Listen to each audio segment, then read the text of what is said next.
Chers amis, soyez les bienvenus aux 31e rencontres du Risk Management pour l'amour du risque.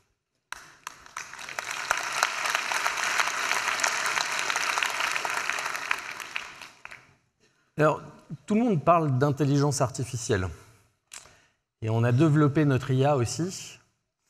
D'ailleurs, Laurent, s'il te plaît, est-ce que tu peux demander à Irma ce qu'est l'amour du risque? Pour l'amour du risque, Heart to Heart est une série télévisée américaine en 110 épisodes de 47 minutes et un pilote de 90 minutes. Stop. Non, c'est pas du tout ça. C'est pas du tout ça. Bon, comme vous le voyez, c'est pas encore au point.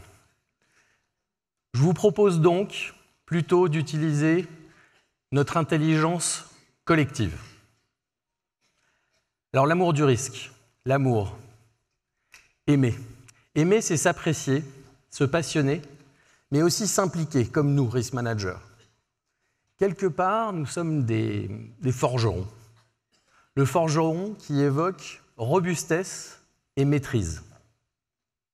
Et comme le forgeron, ne faut-il pas aimer son métier pour affronter les feux de la forge et nous, risk managers, les feux du monde? Tout comme le forgeron bat le fer sur l'enclume, le risk manager travaille le risque, le contraint, le manie avec adresse, pour lui et pour les autres, au sein de l'entreprise et de l'écosystème.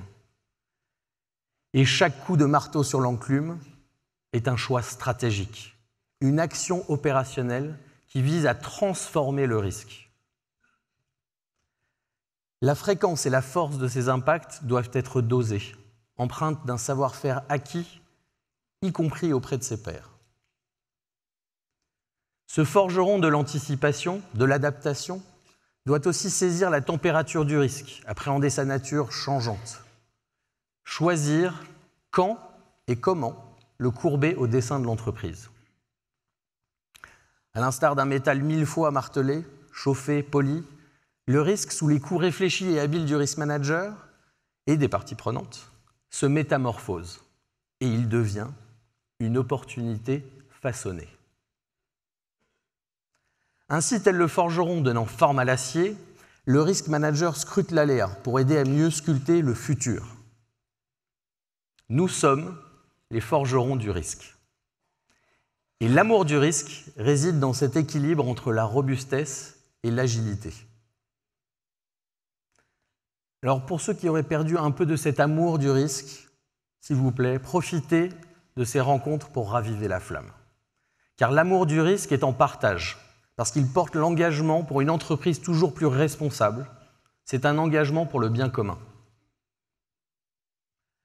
Alors derrière cette note poétique se cachent tout de même des sujets qui piquent.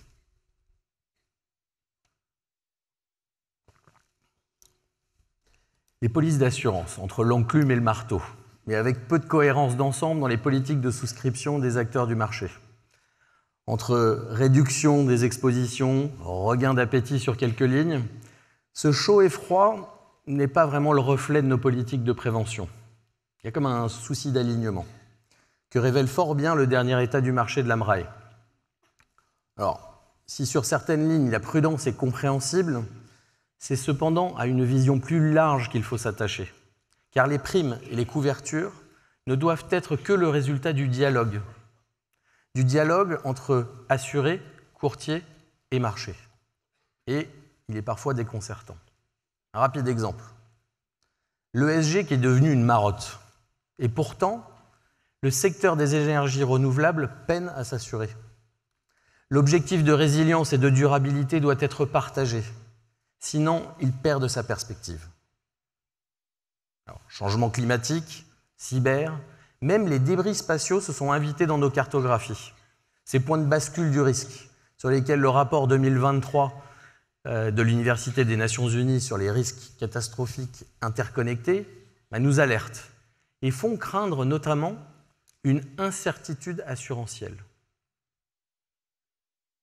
Mais resterons-nous pantois devant les conséquences économiques et sociales du risque d'inassurabilité?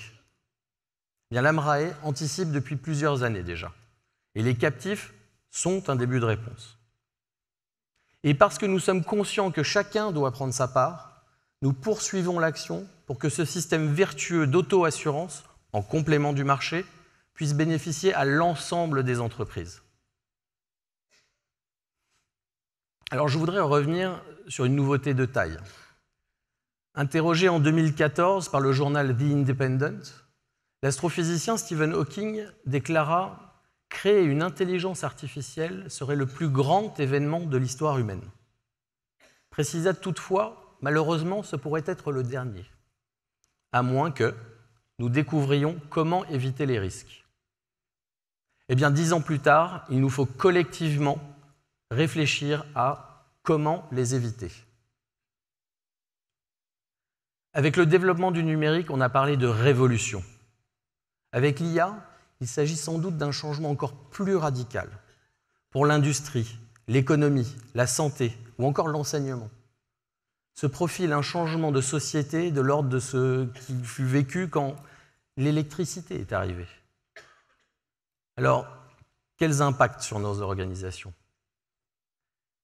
Bien, selon le FMI, l'intelligence artificielle touchera 60% des emplois dans les économies avancées.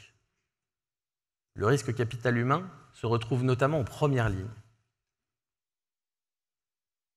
Face à cette innovation de rupture qui suscite des craintes, se profilent pourtant de formidables opportunités.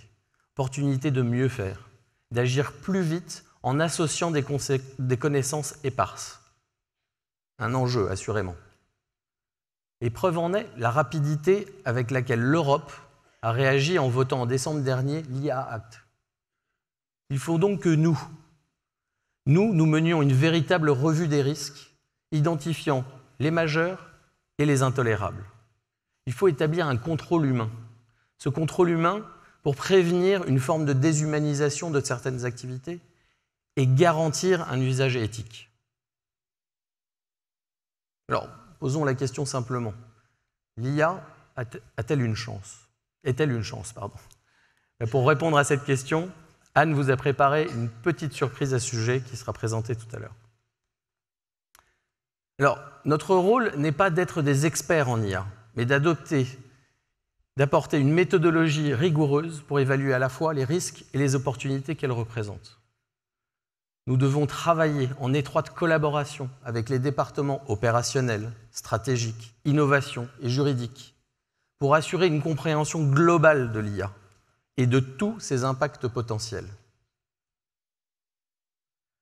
Enfin, pour que l'intelligence artificielle soit un atout, peut-être faut-il préserver l'intelligence du cœur et travailler à ce que de la symbiose des deux émerge une intelligence régénératrice, responsable, audacieuse, où le risk management permettra de prendre, parce qu'ils sont gérés, les bons risques. IA, cyber, risque climatique. Pour bien comprendre les défis nouveaux, ajoutons à l'équation les limites planétaires, l'émergence d'un Sud global et aussi la désinformation, en tête du Global Risk Report du Forum économique mondial. Alors, des risques en cascade, me direz-vous, et nous ne sommes pas des cascadeurs. En revanche, nous sommes tous ici des professionnels du risque, développant les outils et la méthodologie nécessaires aux prises de décision. Et il me semble utile de rappeler le positionnement du risk manager. En 2013, l'AMRAE publiait un premier référentiel pour présenter le rôle facilitateur de la profession. Et depuis, c'est bien la prise de conscience de la gouvernance sur la nécessaire maîtrise des risques qui a donné corps et assise au risk management dans nos entreprises. À tous les niveaux de l'entreprise, nous apportons l'appui nécessaire. Et notre dernier baromètre Engagement pour le climat le confirme. Sous l'impulsion des COMEX, la gouvernance des risques continue de progresser. La relation entre RSE et risk manager devient plus solide. Mais il faudra toujours et encore de la collaboration et de l'intelligence collective. La directive sur le reporting extra-financier devrait accélérer cet impératif de coopération. Alors, la CSRD ressemble à un casse-tête. Mais à bien y réfléchir, la construction de la double matérialité qu'elle induit n'est-elle pas une opportunité pour l'entreprise et pour notre profession? Alors certains avaient déjà commencé depuis longtemps, de façon volontaire, à collecter, analyser les données, permettant de comprendre les impacts et identifier les opportunités. Pour les autres, après des années à se dire qu'il faudrait agir, c'est finalement l'Europe qui vous l'impose. Alors bon, adaptons-nous. Et cela implique non seulement une connaissance approfondie de notre propre entreprise, mais aussi une compréhension des dynamiques externes qui influencent notre chaîne de valeur. Et dans le même temps, la trajectoire des organisations doit être adaptée. L'ESG, les objectifs environnementaux, sociaux et de gouvernance doivent être maîtrisés et devenir des atouts stratégiques, car ils faciliteront l'attraction des talents et des investissements. Et c'est bien en forgeant résilience et adaptation que nous deviendrons de meilleurs professionnels du risque.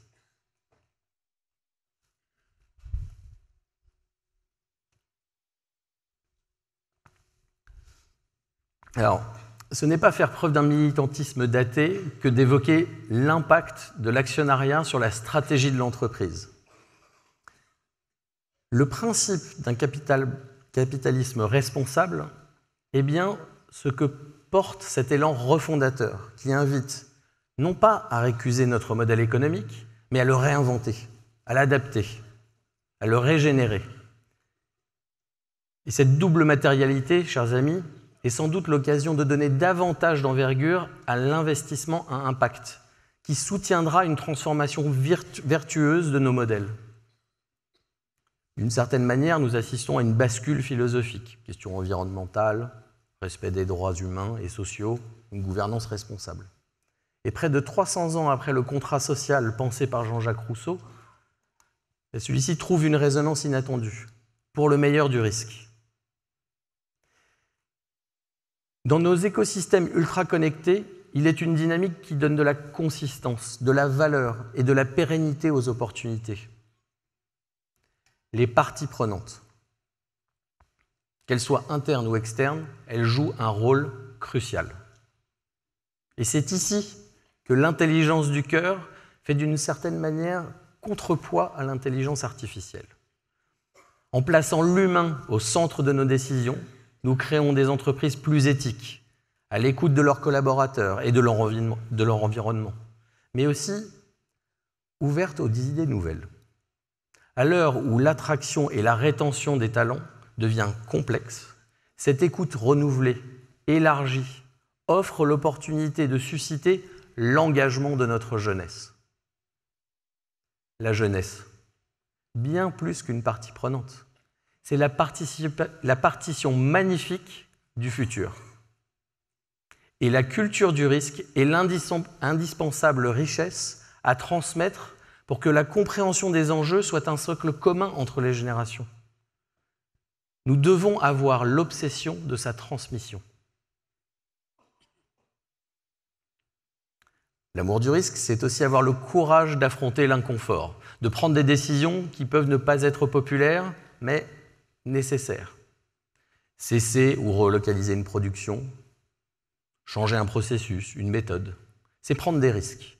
Mais c'est ouvrir la porte à de nouvelles opportunités, à une réinvention constante de nos entreprises. C'est cela le sens du risque porteur d'avenir.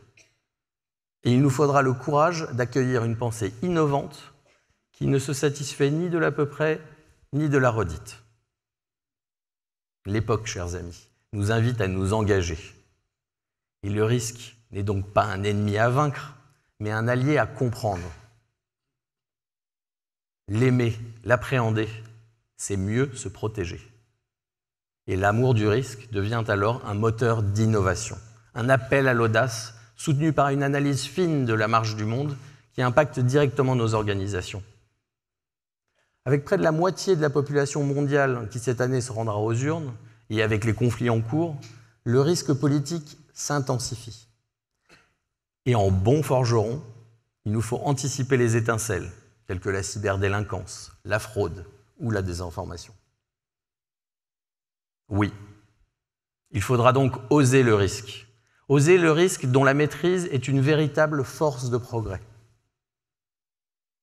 Et en ce sens, je souhaite, chers amis, lancer un appel. Un appel au rêve. Autrement dit, un appel à la mobilisation de nos imaginations. Et oui, nous avons commencé avec l'amour, je vous propose de finir par le rêve. Et cette invitation éclairée par la culture du risque peut embarquer notre jeunesse et offrir des racines à sa quête de sens. Rêver. Rêver ensemble.